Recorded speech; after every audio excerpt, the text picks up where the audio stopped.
Hello, everyone. Thanks so much for listening to Diz Connected, an unofficial Disney podcast of magical proportions. I'm Whitt Katie, your Disney enthusiast host, and coming up... I never got into it. It just felt so flat, so bland. Like, I wasn't even sad when Mufasa died.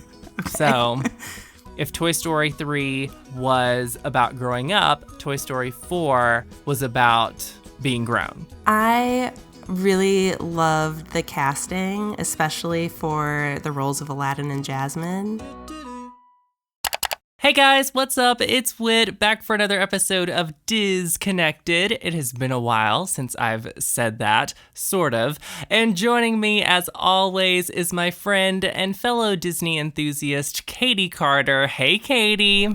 Hey, Whitt. Hey. And Katie, it has been a while since our devoted Disconnected fans have heard from us. So how have you been? How has your summer been? It's been pretty good. Just been out doing summery things. That's good. That's good. What about you? I've been working, yeah, so, you know. Fun times. Yeah, I know. And that's one of the main reasons we haven't had a chance to do many Disconnected episodes, or any, I should say, so far in 2019. Our last episode that I posted was Mary Poppins Returns, and that was in December of last year. However, fun fact, we have recorded 2 episodes, I guess, prior to this one, and I just really didn't get around to editing them while the movies were kind of fresh and new in theaters. So today, we're going to be combining our reviews of the new Lion King, Toy Story 4, and the new Aladdin. So all of the summer movies, also going to recap some of the movies that came out at the beginning of the year as well. And stick around, because at the end of the show, we've got an exciting announcement, Katie. Oh my goodness. We do. It's very exciting. Yes, cannot wait. But to begin, are you ready to start with The Lion King? I think I'm ready. Okay, but wait. Why don't we start with a little decom that just premiered before we jump into The Lion King? Okay. Okay. So, Descendants 3, the conclusion to the ever-popular Disney Channel original movie series Descendants, Disney Descendants, whatever it is.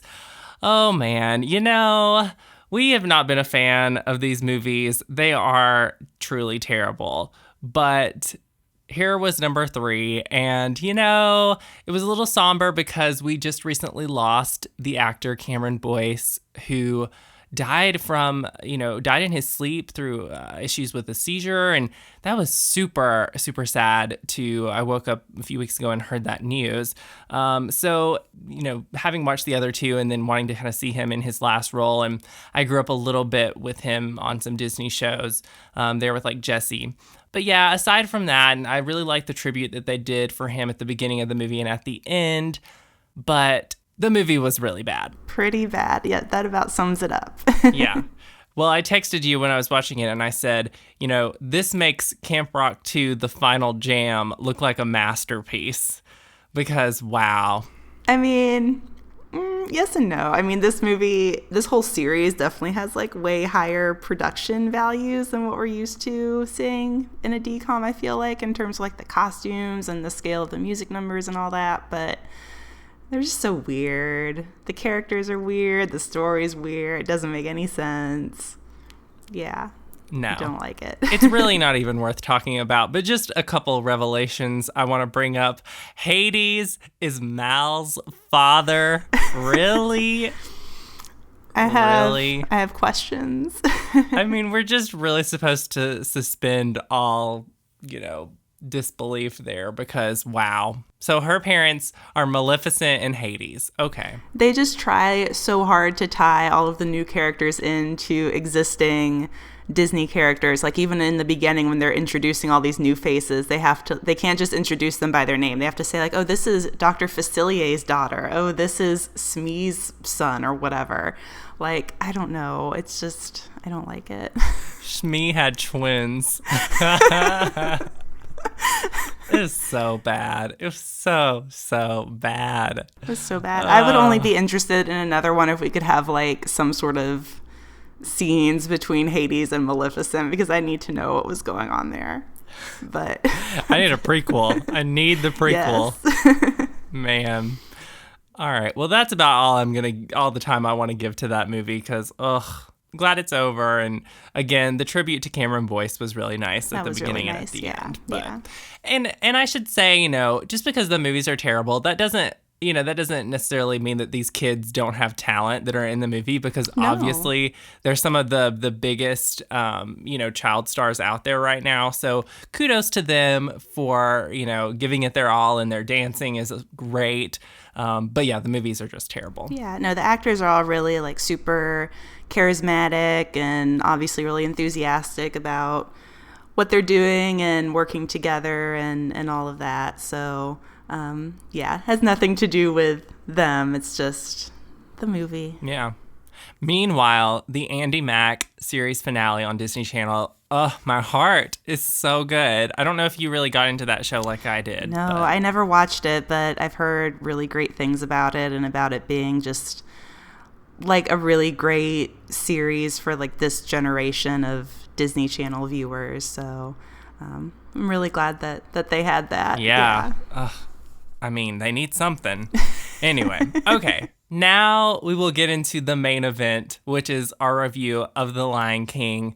And I feel like I'm probably going to reference Aladdin at some point, just in comparison. Our Aladdin review will be coming up later. But, I guess just to say, we really had positive thoughts mostly about Aladdin, and you'll hear those more in depth. But Lion King, as opposed to Aladdin, with Aladdin, I had these expectations of like, this is not going to be good. And then I was surprised. I just kept waiting to hate the movie, and I never did. With The Lion King, it was the exact opposite. I kept waiting to love the movie, and I never did. It was not good. It didn't work. It did not. No, I kind of had the same thing, whereas with like the last few of these Disney remakes, I've kind of gone in with negative feelings, like with Aladdin and even with Beauty and the Beast. I was like, I just don't think this is going to be good. I don't think I'm going to like it. And I've ended up really liking them both. And Lion King, I went into that with kind of the same attitude based on the previews and everything that I had seen. But I kept kind of thinking, maybe this is going to surprise me too. Maybe I'm actually going to really like what they did with it once I see the entire movie. And I never got into it. It just felt so flat, so bland. It was really disappointing. Yeah. And I had concerns, obviously, going into the movie just from the trailers, mainly because they went for this photorealistic look, and they hid in a lot of the trailers just the talking. They didn't feature much talking. And obviously, the reason they did that is because they know it does not look good. Like, there's no expression on any of these characters' faces. Maybe Timon and Pumbaa, but no. And I don't know. I just could not get past that. Yeah, I couldn't either. The voices and all the voice actors, I think, did a good job, but their performances were like too big for the characters that we saw. So we'd see like this really enthusiastic young voice coming out of young Simba's mouth, but it just didn't match with this very real looking lion that we saw on screen. So it just had this really strange disconnect. Right. And what a shame, too, to have this predominantly African-American cast for a film that has meant so much to, like, African culture. And then, oh my goodness, they let them down. Like, man, yeah. I would be really, like, frustrated if I was Beyonce. Like, anyway. Poor Beyonce. Yeah, Beyonce. I mean, at least we got this great Beyonce album out of the movie, but anyway. Yeah, that's the best part, honestly. That and Timon and Pumbaa, who... Oh, yeah. I mean, as soon as they came on screen, everything really livened up. I think that's just a testament to how dull everything was up until that point. Right. Yeah, Billy Eichner really was the highlight as Timon. Yeah, absolutely. Yeah, they kind of gave them some new dialogue that was really fun, and was really impressed with his singing voice too. Thought that was great. I'm just I've been a big fan of his for a really long time, so it was just really made me happy to see him get to do this and just do such a good job with a really classic character. Yeah. Okay, so then, we were talking about, you were saying that it fell flat. And for me, just watching the whole movie, I just kept, like, I wanted to throw my hands up and, like, motion to the screen, like, give me more, or, like, be bigger, bigger, bigger. Because the musical numbers, in the animated version, they're so colorful and they feel so big and fun. And here, they kind of took out that magic element and took out the extra color and extra fun. And it just, fell flat is the right way to say it, because it didn't work. And I was bored through a lot of the movie. And I mean, I didn't even feel like scenes like the stampede even felt remotely as epic as they did. That's what I was going to say. I feel like this movie, way, way more so than the other Disney remakes, went really shot for shot. Like, there was nothing that was significantly new that they brought to this movie, whereas I could, even a film like Beauty and the Beast, I think I saw a lot of people saying, oh, it's very similar to the original, and it is, but they added a lot of new content to that film, and there was just really nothing, new. And even scenes like the stampede and Mufasa's death, like really shot for shot, they had the same shot composition as the original film. And again, because this is a different style film, it just doesn't work in the same way. When you think of Mufasa's death, it's the same in both movies. We see that overhead shot of him falling, and then it cuts to a close-up of Simba, and then the camera zooms out really, really fast, and it kind of creates this disorienting effect. And that looks fine in the original film. But this one, it just, like, it zooms out on him, like, saying no. And it just looks so silly. And I hate to say that because it's such a serious and sad moment. But it almost feels comical in this context. And I hate that. Like, I wasn't even sad when Mufasa died. Okay. So, I mean, me neither, honestly. I wasn't. But, and it didn't even feel like Simba was in trouble. Okay? Like, that, I don't know why, but it just really didn't feel like there was a big conflict. I don't know. Like, I just felt, I felt nothing. That was me most of the movie. Nothing. Yeah. And you were talking about it being shot for shot. Most of the script was the same too. And I guess I'm so used to the lines, how they were said in the original, and they were said so perfectly. They were delivered so well by the original cast. And then here, same lines, but they switch up the inflections a little bit. And I don't know, that bothered me, especially with James Earl Jones as Mufasa changing up the inflections. I'm like, no, wait, no, you said it better the first time. And maybe it's just because I'm so used to how it was said before. But just little things like in the original, Nala's like, Pinja again, and here it wasn't said that way. And I was like, oh, that's not as fun, Yeah. I mean, there are scenes, like, it does look very beautiful. I think that the content of the movie does undermine the impact of the visuals quite a bit. But, especially scenes where they are not talking or there's just narration or just music overhead, does look really pretty. I mean, I think the opening Circle of Life number is very nice. That's about it, but No, I will say, I mean, the two positive things, Timon and Pumbaa, really fun, and then also just visually, it's really nice to look at. Yeah, I mean, you really can't understate, like, the incredible technical achievement, and just, it really does at some points feel like you're looking at real animals, but you're not, and that's really incredible. I just don't think that sort of technology was appropriate for this sort of movie. Yeah. Let's shift really quick to the pacing of this movie, because the original, I feel like, because I watched the original Lion King on a pretty regular basis. I mean, it's one of my favorite Disney movies. I pop that in the Blu-ray all the time, I feel like, or it's on TV all the time, whatever.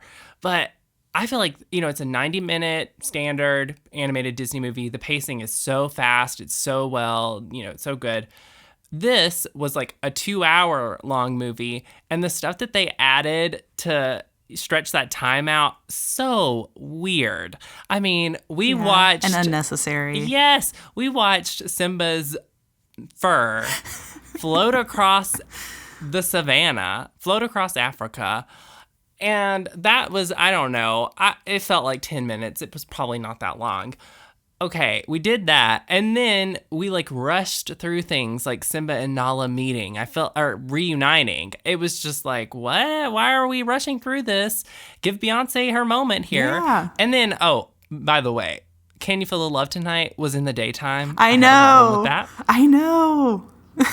Did no one think like, oh, this song is Can You Feel the Love Tonight? That Yeah. and Just Can't Wait to Be King, when they say like everybody look left, everybody look right, and they don't. I'm pretty sure they don't. Yeah. Anyway. Yeah. Yeah. But anyway, just back to the pacing though. It's just like the stuff that they added was so unnecessary. I did enjoy the scene that they added where Nala kind of escapes from Scar. Mm-hmm. I liked that okay, but other than that, the movie didn't do any harm, didn't do any good. It was just kind of there. Like, it doesn't change how I feel about the original. No. Definitely hope that this isn't something where parents will want to show kids, introduce them to The Lion King with this version, because that would be really sad. Yeah, I could tell that was going on a lot in the theater that I saw it in. Like, there's a dad and his son sitting next to me, and I mean, I could just tell from their like kind of little conversations that they had and questions he had throughout the movie that this was his first time watching it, but the dad had obviously like probably grown up with the first one. And I think for the people who have really enjoyed the movie, I would say more than likely, like, just nostalgia hit them hard. And I guess I can see that, especially if you hadn't seen the movie in a long time. But see, I watched The Lion King, like I said. I haven't watched the original in a long time, and I was still just like, eh. Okay. Well, anyway. Oh, and then I want to talk about something that you touched on in your review, which, by the way, Katie has a new, like, movie Instagram account. I do. What, you want to plug that? Sure. It's Katie at the Movies, Katie, Katie, and yeah, just posting like reviews and whatnot on there. You went back and you watched the 2016 live action Jungle Book. Yes. To compare it to this. Yes.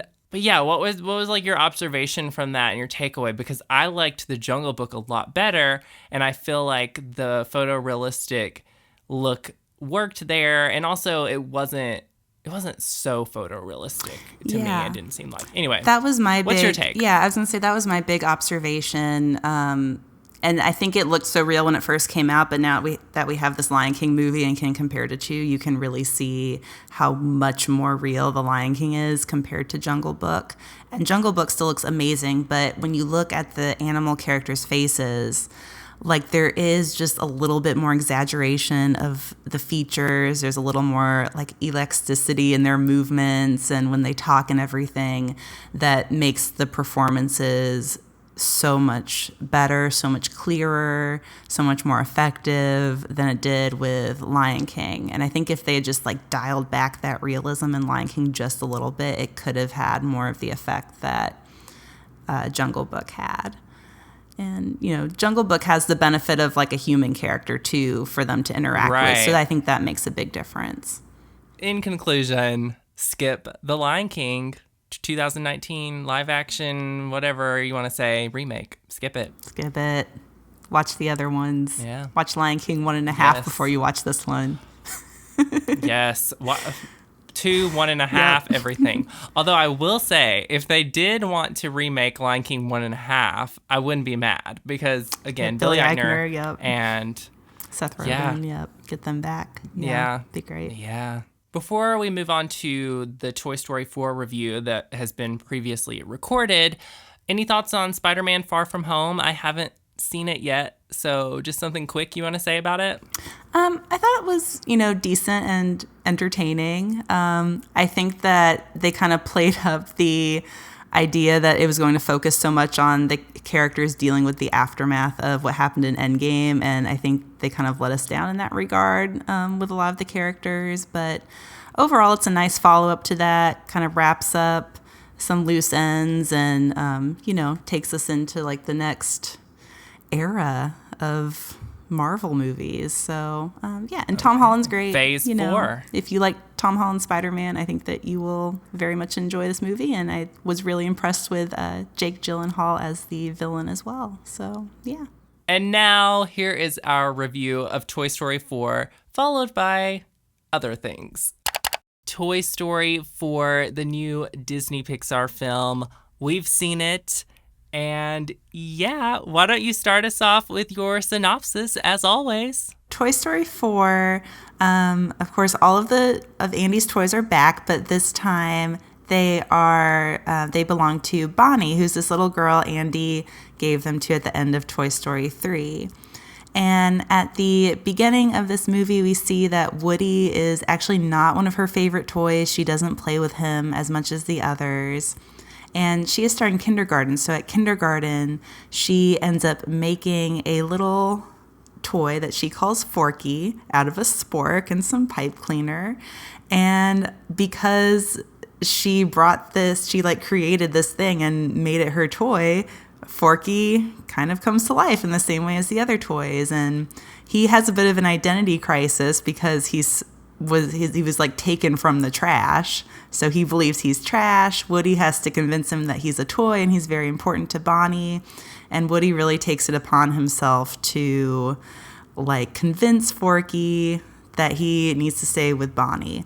And when the family goes on a road trip, they end up kind of getting sidetracked and ends up this whole like little quest to like get Forky back. But Woody comes across some other characters too and kind of prompts him to figure out and question what his whole purpose is now that Andy is not around anymore. And one of those characters that Woody finds while he's off on his side journey is Bo Peep, a reunion. We haven't seen her since Toy Story 2. And so, yeah, that's a big plot point as well. Now, initial reaction, Katie. I texted you after the film because there's a lot of theming in this movie, and I initially did not pick up on the message. I was a little confused about what exactly it was. But you summed it up and you made me start to realize, I guess, what I had just watched. And so, yeah, you wrote in your review a nice little point about if Toy Story 3 was about growing up, Toy Story 4 was about being grown. Yeah, I think Toy Story 4 is so much more of an adult movie, more so than the first three. And that really surprised me. But, it's all about, finding your purpose. And that's something that Woody struggles with. And then you have a character like Forky who's having this like existential identity crisis and, believes he's trash, but he's really a toy, or vice versa, and doesn't know who or what he is. And I think that, those sorts of ideas are more directed toward the adults watching this movie than the kids. Not that the kids aren't going to enjoy the movie, but, I think adults have those same questions, about what am I doing with my life? Who am I? And I think a lot of those older viewers are going to relate to that message more. Yeah, I relate. I relate to Forky as well. The whole trash thing. Yeah, I feel you, Forky. I'm trash. Yeah. No, that was great. It is very adult. You're very right. And I appreciate that. I always appreciate that about Pixar movies, that they don't dumb down their characters. And that was something that I tweeted out. I said I was conflicted about what I thought about the film, but props to Pixar for never dumbing down their movies. And then I also gave them a props for the animation, because the animation in this film is so, so good. And comparing it to the first movie, it's just like mind blown. It's so high quality. Now, there are some, I guess, continuity issues in the fact that Bo Peep has a little bit of an updated look in this movie. You also see a young Andy in a flashback. He does not look the same as in the first films.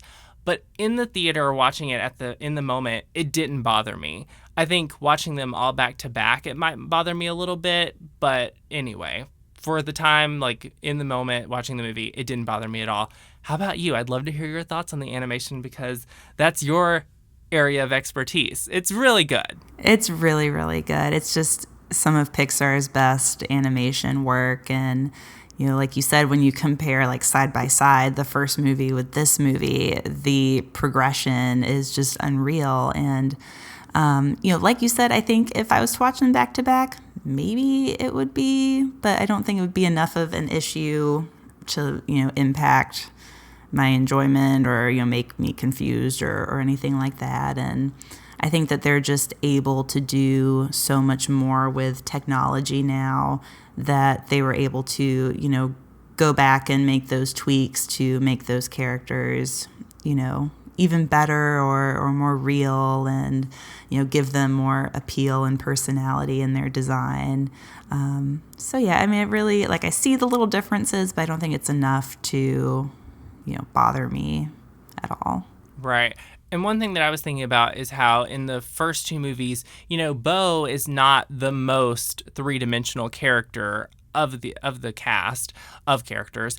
And so to have put Bo from Toy Story 1 and 2 up against these other characters that have progressed a little bit more than her, I think it would have just looked odd almost. So, and even to put her in the environment, with all the detail that they went into, with the scenery, and we were talking about the dust. I mean, the dust looks so good when they're in the antique shop that's a part of the film. So yeah.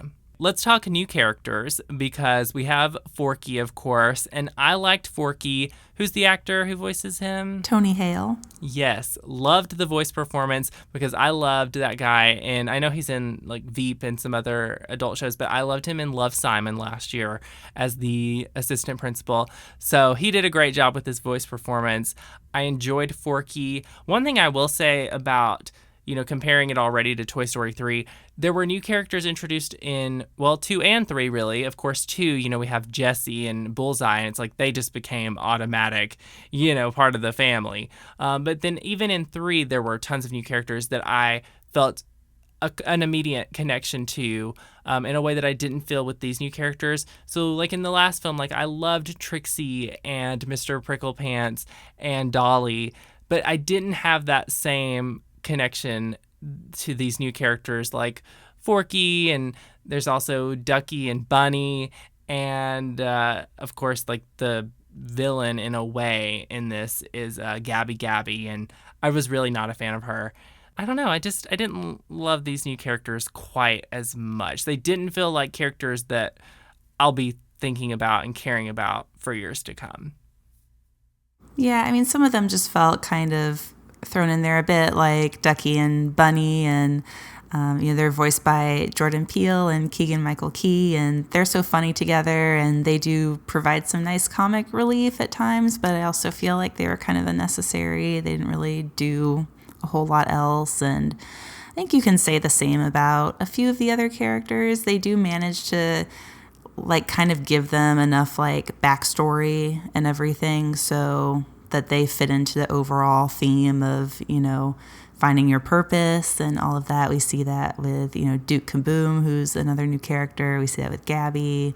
So, I mean, I think that was nice that they managed to tie them all together in that way. But I agree with you overall, I think, on that. And, with our other, old characters, Jessie and Bullseye and Rex, we don't really see them a lot in this movie either. Those new characters really take precedence, and this is Woody's movie basically. Right. So everybody else just kind of takes a backseat to the action for the most part. Yeah, let's talk about it being Woody's movie. Let's talk about Gabby really quick before we jump into that.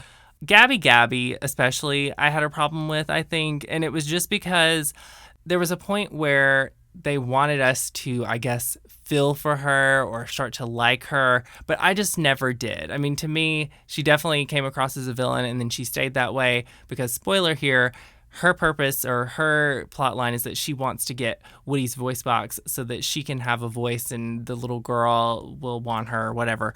Well, she basically kidnaps Woody and takes his voice box. Even though they make it look like Woody kind of wanted to do it, no, I'm sorry. She still kidnapped Woody. Are you kidding me? Well, and before that, she kidnapped Forky. And that was the whole thing was Woody trying to get back in there to save Forky. So she's bad news. Yeah. I mean, I think, maybe, I see where you're coming from, because I think a little bit more could have been done to really play up the sympathy for her character. And it is kind of sad at the end when you see her, get rejected. But then, she does find a home eventually. But, Yeah, I think, they also, it kind of felt like Woody didn't have a choice in that matter either. So maybe if it had been more obvious that this was something that he really wanted to do, was give her his voice box, then that would have been a little bit different too. But yeah, it kind of felt like he was backed into a corner and like, what else was he going to do sort of situation. Yeah, I call that aggravated kidnapping.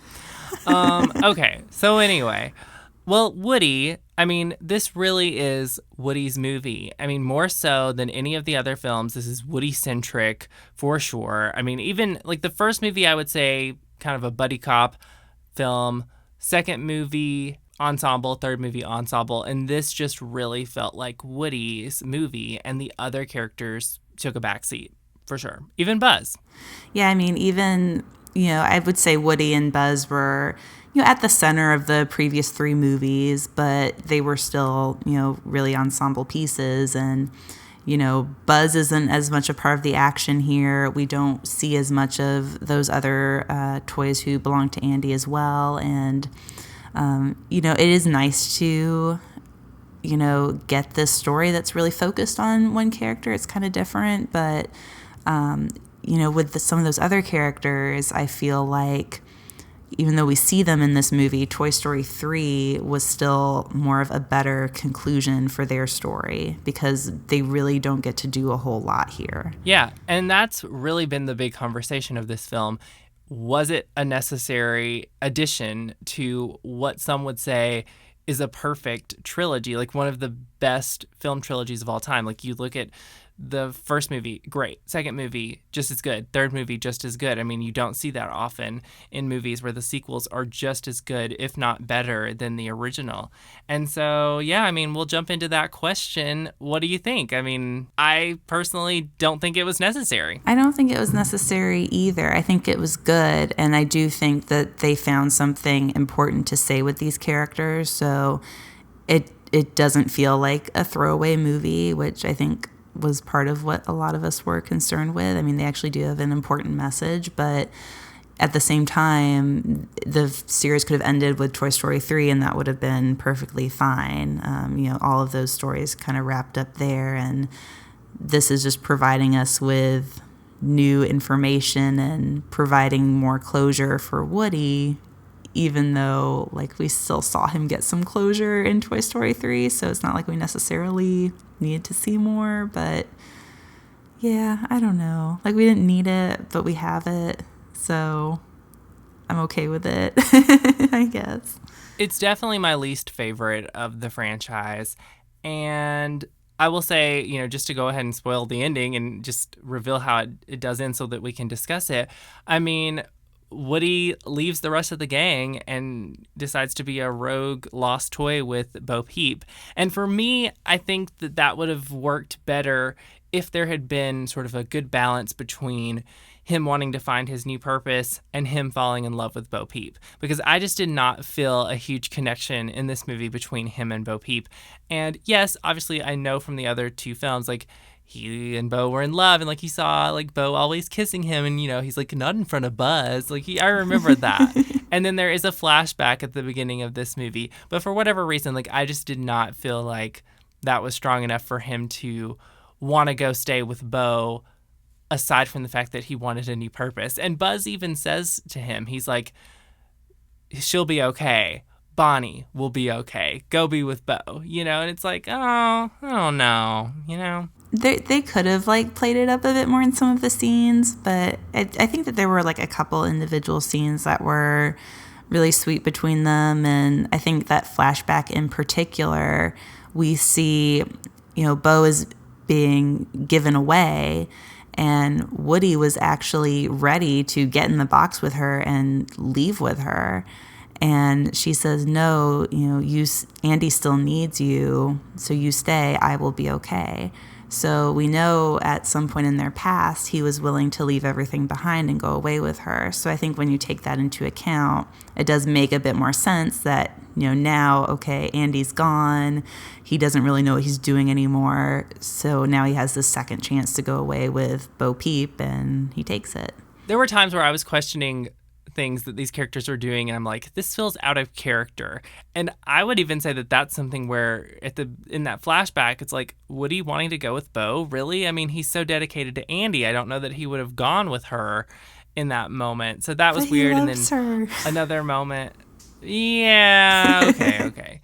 Even with Buzz, it's like, has Buzz ever been this unsure of how to like get stuff done? Because he was relying on his True. conscience, Yeah. but really it was just the His voice stuff commands. that's already in there. Yeah.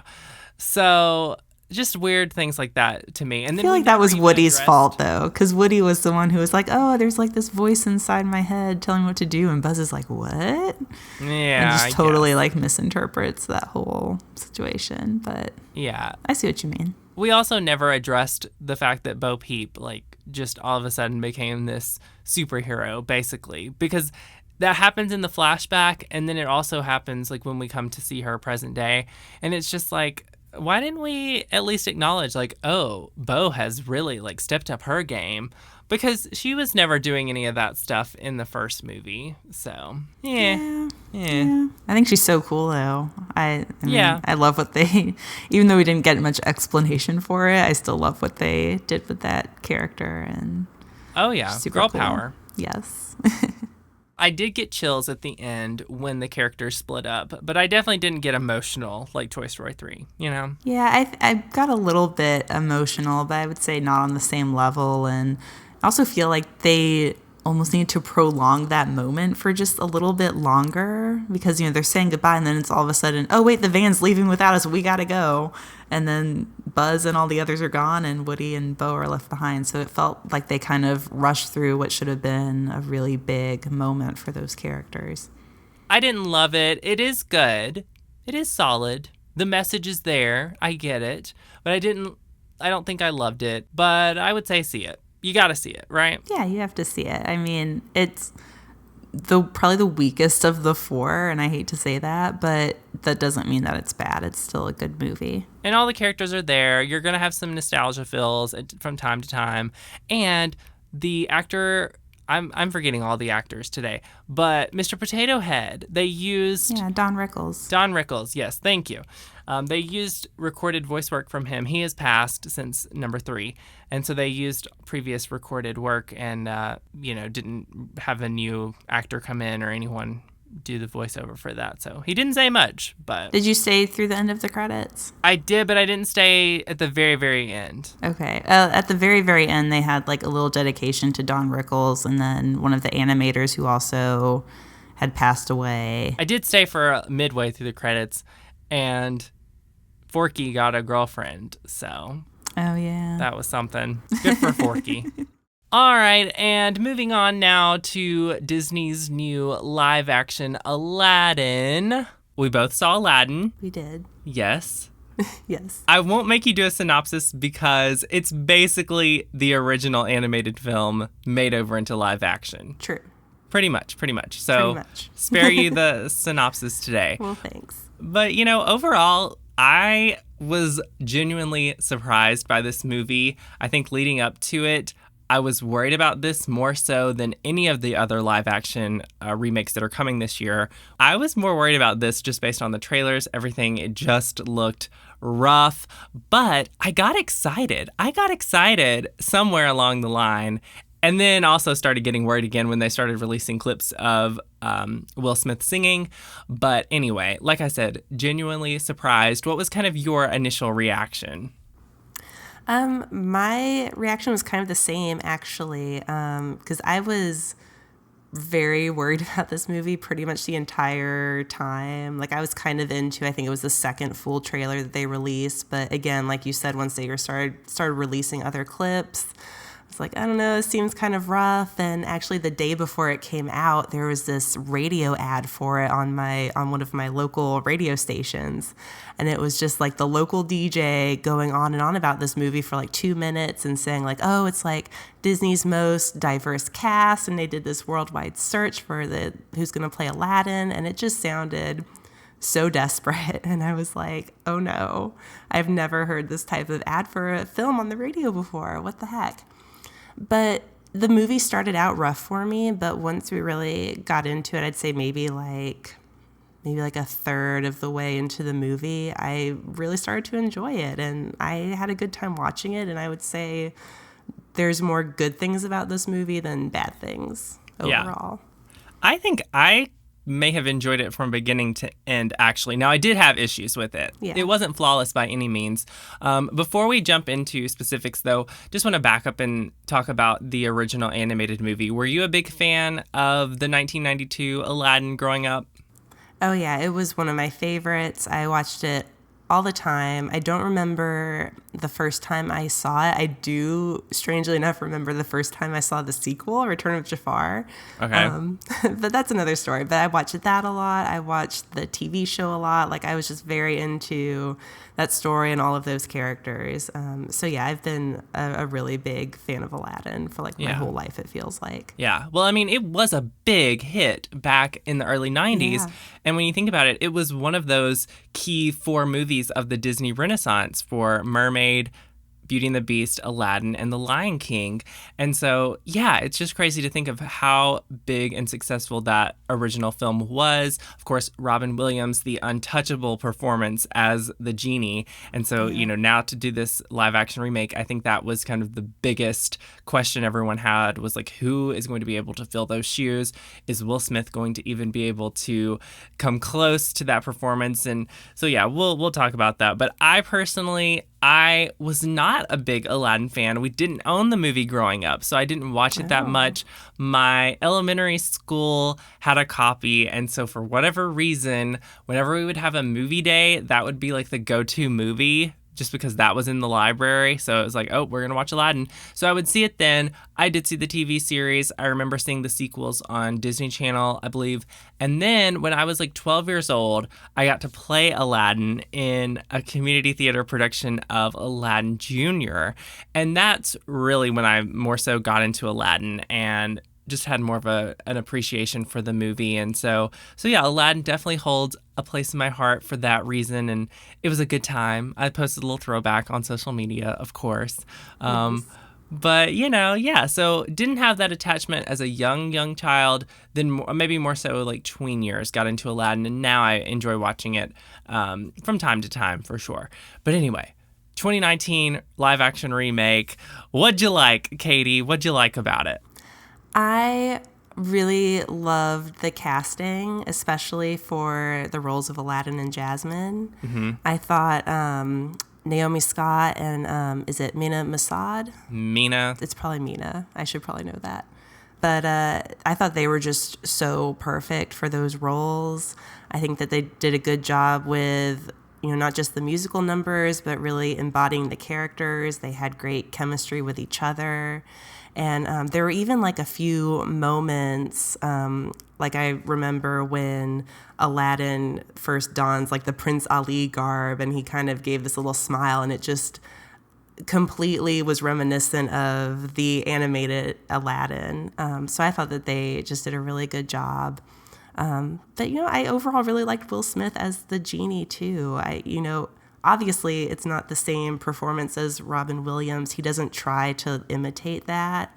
I think he tries to put his own spin on it, and it worked. And again, he had really good chemistry with the rest of the cast, too, and I liked the friendship that Genie and Aladdin had throughout the movie. Yeah. I totally agree. I thought that Naomi Scott as Jasmine, I thought that was probably my favorite.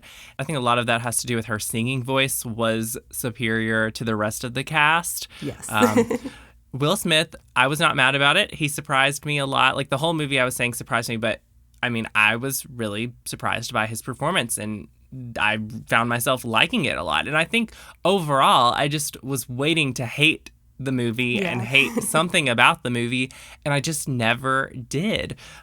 Jafar was a little bit of a disappointment. I wasn't crazy about that. Maybe it didn't have so much to do with the actor, but just what they did with the character. It fell flat for me, I guess. Seemed kind of more like a political figure than in the animated one. Right. Even though, you know, he has like the same position in the palace and everything, I feel like politics, it kind of came a lot more into like what he was trying to do and forming alliances with other kingdoms and all of that. Yeah. And I think maybe on the disappointment side, I was a little disappointed in the ending and how it didn't feel as epic, I guess. Sort of Jafar's turning into the genie and taking over just did not feel quite as epic at all as the animated movie. So that was kind of a downside for me. But again, overall, I did enjoy it. There's not a lot of complaints I have. Any particular complaints from you about the film? Yeah, I mentioned that the beginning was a little rough for me, and I think a decent part of that has to do with Guy Ritchie's direction. I don't think that he was the right choice to direct a movie that is primarily a musical. He's, much more into action films, and you could kind of see in some of the more action-heavy sequences, like when Aladdin and Jasmine are running through the marketplace, he's, trying to do, put his own style into it, which is fine, but it just didn't work with this story, I think, and kind of the, speeding up the action and then slowing it down, and the way it was edited, I was not a fan of that. Right. But, overall, considering it's the first musical he's directed, I think it was fine, but I think that had another director been brought in, maybe it could have been a little bit better. It came across to me as being very theatrical, which I liked. And I say that from the sets to the costuming to even the dialogue a little bit. Like, I felt like the dialogue had a very stage and theatrical feel to it. I don't know if you felt that way, but for me, it felt that way for sure. I agree with that, especially in terms of like the sets and the costumes. A lot of the costumes, they're like really colorful and really shiny and kind of over the top. And it did make me think about the Broadway version of Aladdin a bit, because that has like some really, colorful costumes and, lots of like glitter and confetti and all this crazy stuff. And I think we got a little bit of that in this movie too, which was cool. And then, okay, let's talk music, because they brought back the original songs. Will Smith, not a singer. It was auto-tuned. I mean, it was about like Emma Watson in Beauty and the Beast. But I expected that, so it didn't bother me that much, I guess. I don't know. Yeah, I mean, it really only bothered me on the opening number. Arabian Nights. Yes. That was just so rough. And of course, that being the opening number, that was when I was immediately like, oh my God, this movie, oh no. But it got better. But yeah, I mean, he's a great performer. He just is not a singer. So I think, I like the framing device of having the genie, kind of open the film and then close it. But I don't know, maybe somebody else should have sung it. Yeah. It's fine. It's just one song. The other songs, I think he was better because he was able to kind of incorporate more like rapping into it. Right. Yeah, for sure. And like speak singing in there a little bit too. Mm-hmm. My favorite sort of revised version is definitely of A Whole New World. They just gave that such a great new sort of epic feeling to it for sure with the orchestra and whatnot. But yeah, I really liked that for sure. And then there's a new song called Speechless, which I didn't listen to before the movie. I wanted to wait. And wow, it's good. Like I've found really myself listening to it a lot. It's really good. Yeah. Yeah, I liked it. I'm glad that they, if they were going to add any new music into the movie, that they did give Jasmine her own solo. And I think that song really illustrated one of the kind of new elements that they brought into this movie, which was making her desires less about marrying for love and more about like being the Sultan herself. Right.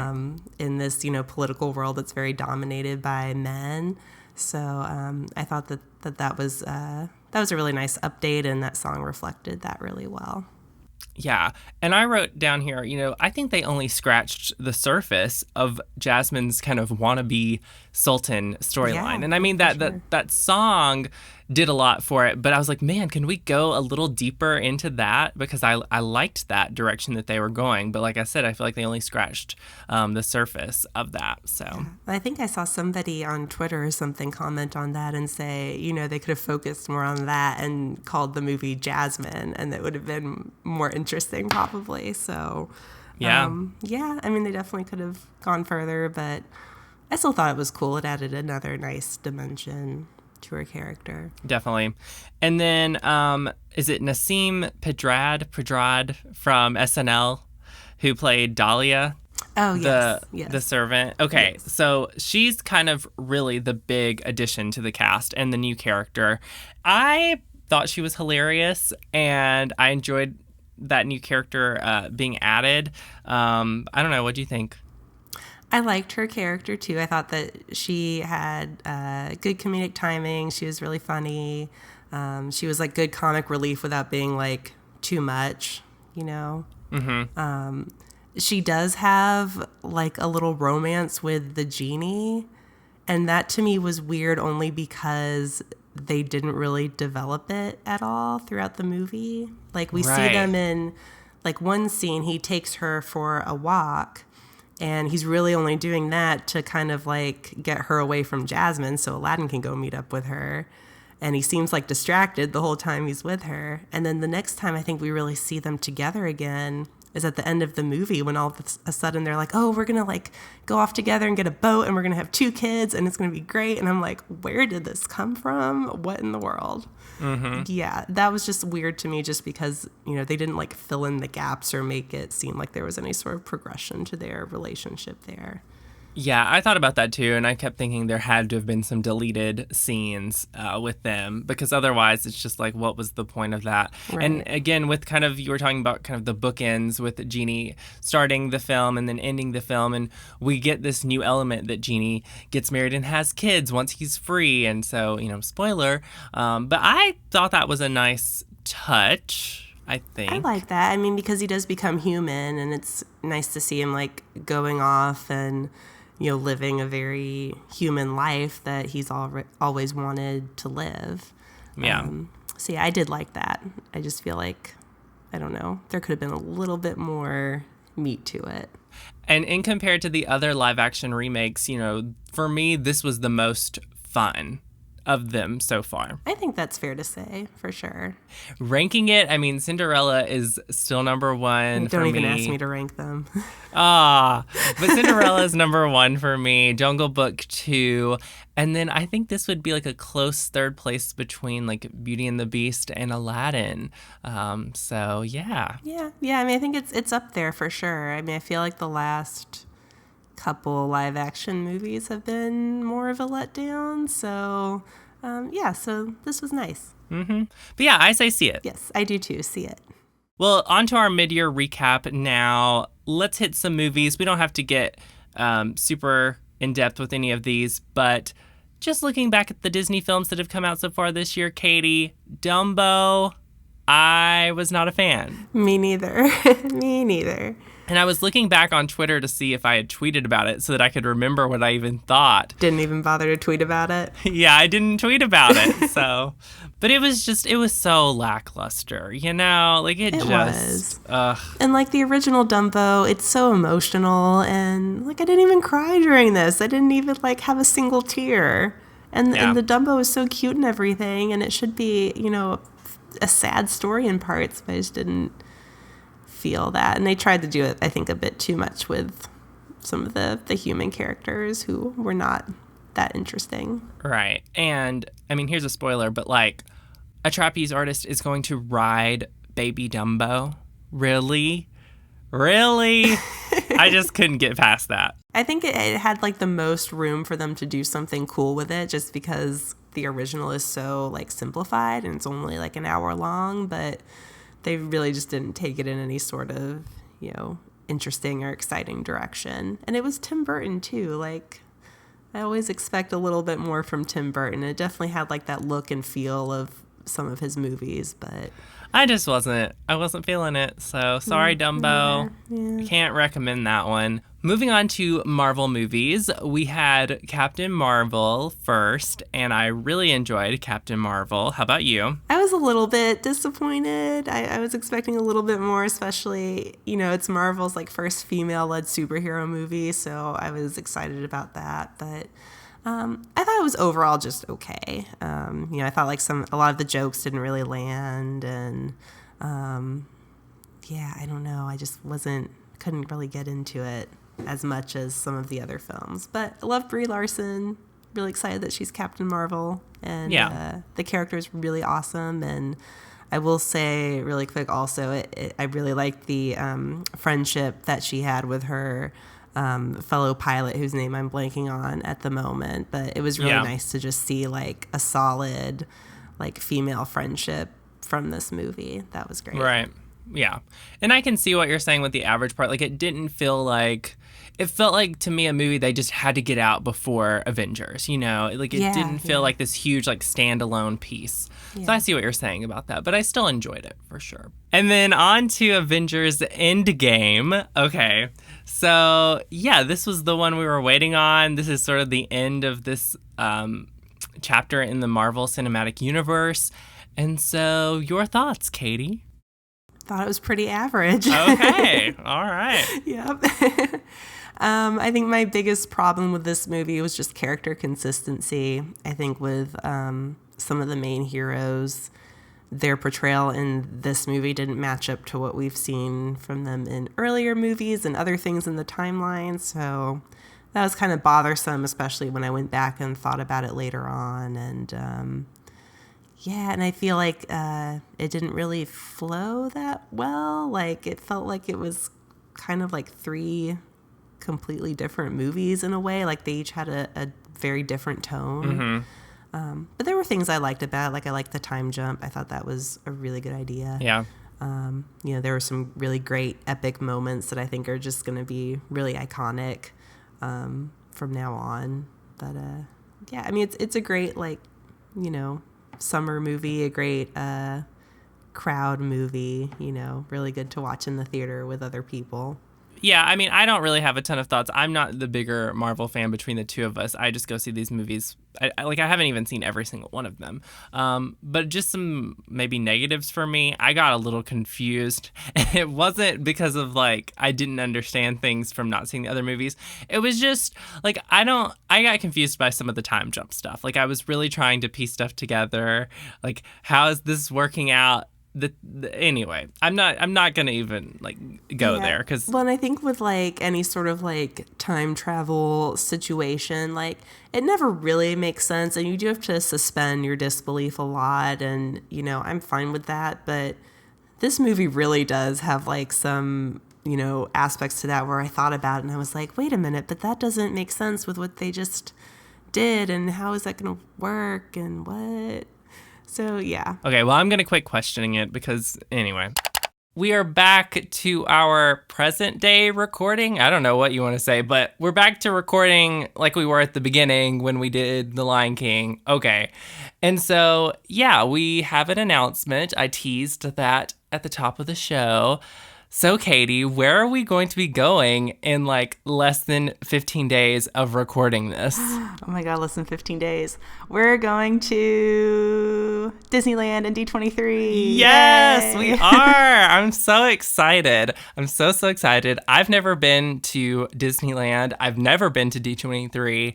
You, of course, have been to Disneyland. You've been to D23, so this is nothing new for you. But, oh my goodness, the Galaxy's Edge exciting. is open now, so we're both going to see Galaxy's Edge for the first time. So excited. True. So the next episode of Disconnected, oh my goodness, it's gonna be amazing because we're gonna have so much to talk about. Well, that was the big announcement, so I hope that for our fans, I hope that lived up to your expectations there. So, wait, I forgot to talk about meeting Jodie Benson. Oh, okay. Okay. Now, one of the D23 panels that I am really excited about is the 30th anniversary of the Little Mermaid panel. But I just met Jodie Benson a few weeks ago at a fanboy convention in Knoxville, Tennessee. And if you've ever listened to this podcast, you know that besides Hilary Duff, Jodie Benson is everything to me. And so this was so good. I don't even think I've really told you about that experience. Not really in depth, have I? Actually, no. So okay. Tell me everything. Okay. Really quick. So I got to see Jodie Benson earlier this year on a TV show that I used to work on in Nashville called Pickler and Ben. She was a guest on the show promoting the Little Mermaid Blu-ray 30th anniversary release, and did not get to meet her then just because it's like protocol. You don't get to meet the guests. but I wore a t-shirt that is actually a Childhood Cancer Foundation, Smiley for Kylie. She's an ambassador for that. It's her niece. Kylie is her niece. So anyway, she did see me at Pickler and Ben, it turns out, and she remembered. And so, yeah, when I went to this convention, I went to her Q&A, and I got to ask her a question, and whenever it was my turn, she was like, "We've met before. Where have we met?" And I said, "Well, we almost met at Pickler and Ben in Nashville." And she's like, "Oh, yeah, I remember you. I saw your t-shirt." But she was like, "My daughter and I couldn't figure out how to get over to you." And I was like, but I got to ask her about the 1998 VHS tape where she did the Part of Your World music video that plays at the end. And so, like, people like my age who had that VHS, like, that is iconic. We know that music video. And so she talked about that. I put her response. I put a video of it on my YouTube channel. Check it out.